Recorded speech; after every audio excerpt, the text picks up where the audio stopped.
Hello, Cardinal fans. Another practice in the books here from the Nichols practice fields alongside the head coach of the Nichols football team, Charlie Stubbs. Since last Saturday, it's been a couple of days since we've been able to talk. What's the progress been like for this team? Good. We're progressing well. We just completed practice number 14, and it was a real turnaround because yesterday was a two-a-day, and we got off the field last evening about 9:30, at night in the stadium. Got a lot of work done. We even worked on crowd noise and all those kind of things, and even coming out from the -1, just situations. And then today coming out with another physical practice. We're in full pads and got a lot done. The biggest concern I have right now is just it's just nagging injuries on some of the young men, and I'm trying to do whatever I can as a coach to kind of cut back a little bit because I want to get to Saturday with as many healthy bodies as possible so that we can get an evaluation.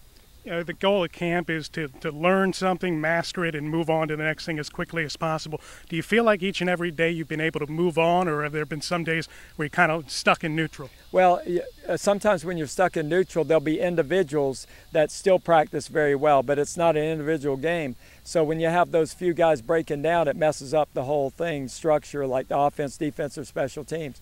But I think that we're identifying the guys. Right now we're playing a lot of people, which we should at this time.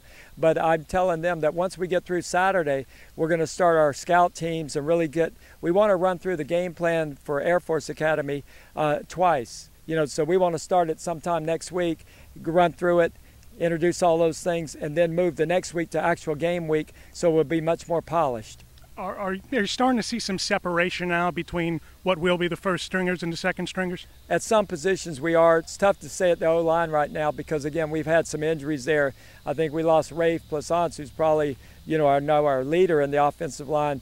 I bet it wasn't maybe the second or third practice, and we're on 14 now. So we got to get that group to gel together, and they will, but that's a concern, because and I feel like our defensive front's gotten a lot better.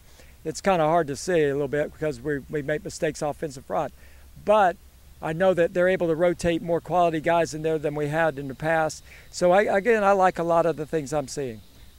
Offense and defense, obviously two different sides of the ball, but they all relate in the end. Do you feel like if you can shore some things up on the defensive side of the ball that maybe you can take some more chances offensively? Yeah, because last year or in the past, sometimes we'd score, but they'd score quick right back at us. So what I want the defense to do, which they're doing a good job right now, is even when they're out of position, just make it a minimal gain. Don't make it let it be a big play. And then also when the offense right now is making mistakes with the ball, like throwing it an errant pass and things. In the past, we've been unfortunately knocking a lot of them down, but not intercepting them. But right now I'm seeing us make a few plays back there in the secondary. And so I do like what I'm seeing, but it is a team game. We're not going to get any better here at Nichols unless we play solid on all three phases. All right, Coach, we'll talk to you again soon. Thanks so much. Thank you. That's the head coach of the Colonels, Charlie Stubbs, here with us on Colonels All Access.